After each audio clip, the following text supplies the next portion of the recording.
Hello, today we're going to talk about the kidney function and how it's important to monitor your kidney to determine if the functioning is declining or not, so that you could rescue your kidney from chronic kidney disease stage 5, where you may need to undergo dialysis or be on a transplant list waiting for a good kidney.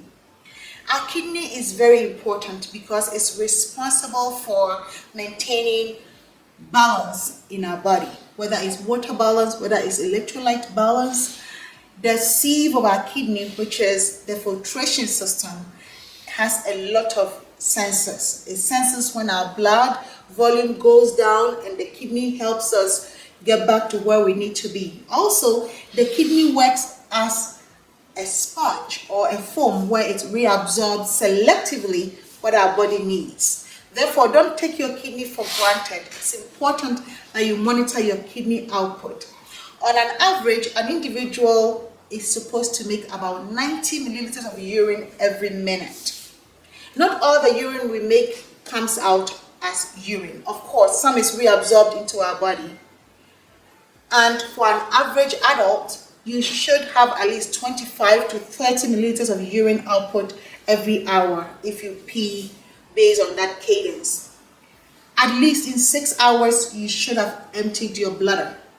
It's not advisable to hold on to urine longer than 6 hours. If your kidney is functioning right, in 6 hours, you should have the urge to pee. When your kidney functioning goes down, it affects the volume of your urine and the quality and consistency of your urine, where you begin to see a color change and also some sediments in your urine.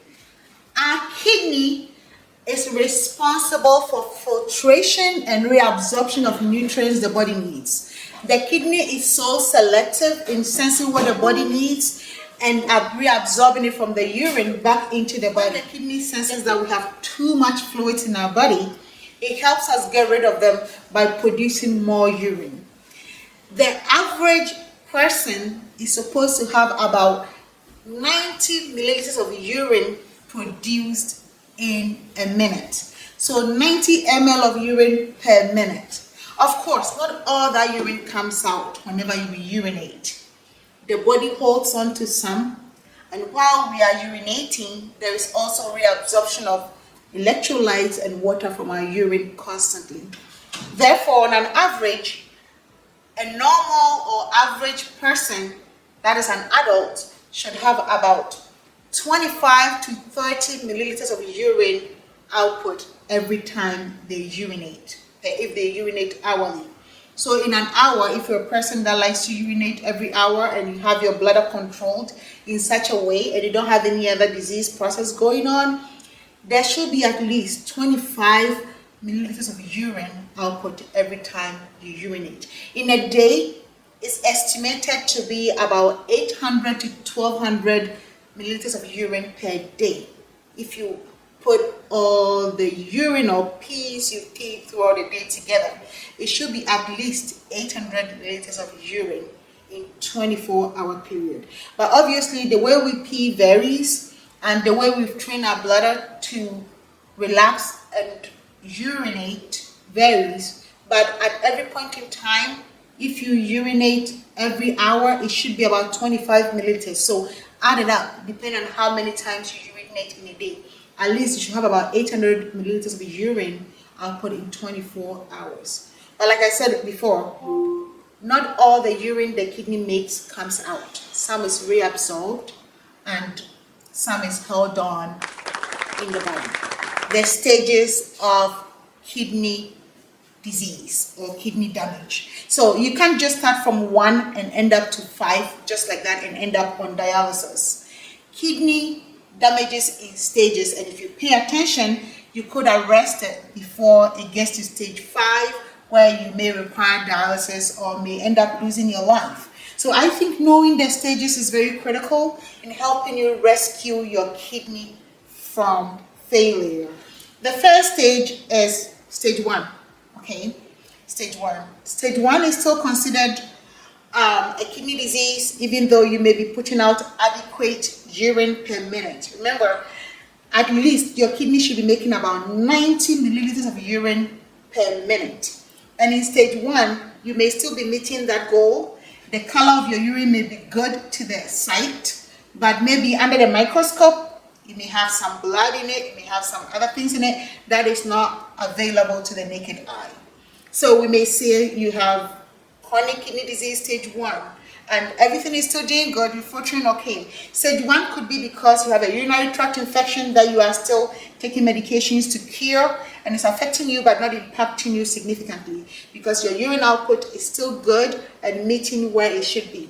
And then we move on to stage 2. With stage 2, we say you have mild disease, kidney disease, because you're still filtering between 60 to 89 milliliters of urine every minute, which is still good. Your urine color may be okay, and we can't safely say that is damaged significantly because you're still functioning. You're not having ammonia breath. You are not having any fogginess in your thought process. You're not having much symptoms, and you're still compensating so well and functioning okay. So stage 2, a few may see some changes, but not everyone. So remember, I said kidney disease is in stages, right? Then we move to stage 3.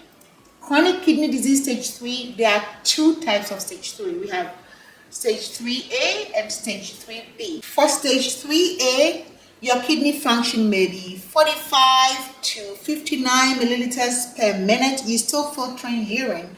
So we'll say kind of mild to moderate damage because you're still filtering urine, just that it's not up to the 90 that you were supposed to be. 45 to 59 milliliters per minute is better than nothing, right? Then we have 3B. 3B, it drops even lower, where your urine filtration is 30 to 44 milliliters per minute. So remember how 3A is 45 to 59 milliliters per minute. In 3B, it drops further down to 30 to 44 milliliters per minute. That is how much urine your body is filtering out every minute. And that is considered moderate to severe because it's less than half of the 90, at least the 90 milliliters per minute that you're supposed to produce every minute, right? So 3B should be a wake-up call, even if you've ignored stage 1, stage 2, 3A. 3B is dropped significantly to 30 to 44 mLs per minute. That should be a wake-up call. It's about half of where your kidney function to be. And if you don't pay attention to 3B, you go to stage 4.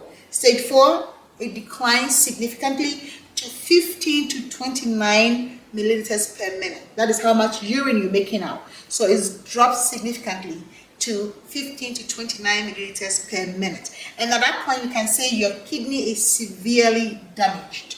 And then the almighty stage 5, where you are at end stage of kidney disease. There is no point of turning back, regardless of what we do, whether it's medications or what. You may have to be on dialysis or be on the waiting list for kidney transplant if you are lucky.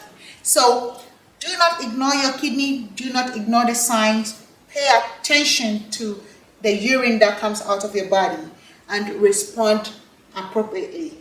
Make sure you are proactive if you see something that doesn't make sense. Because remember, there's a long road, but once you get to stage 5, there's no turning back. Stage 1, you can recover. Stage 2, you can recover. Stage 3A, you may be able to recover. Stage 3B, you might recover. Stage 4, Stage 5, no point of turning back. So I hope it's been helpful. Thanks for watching.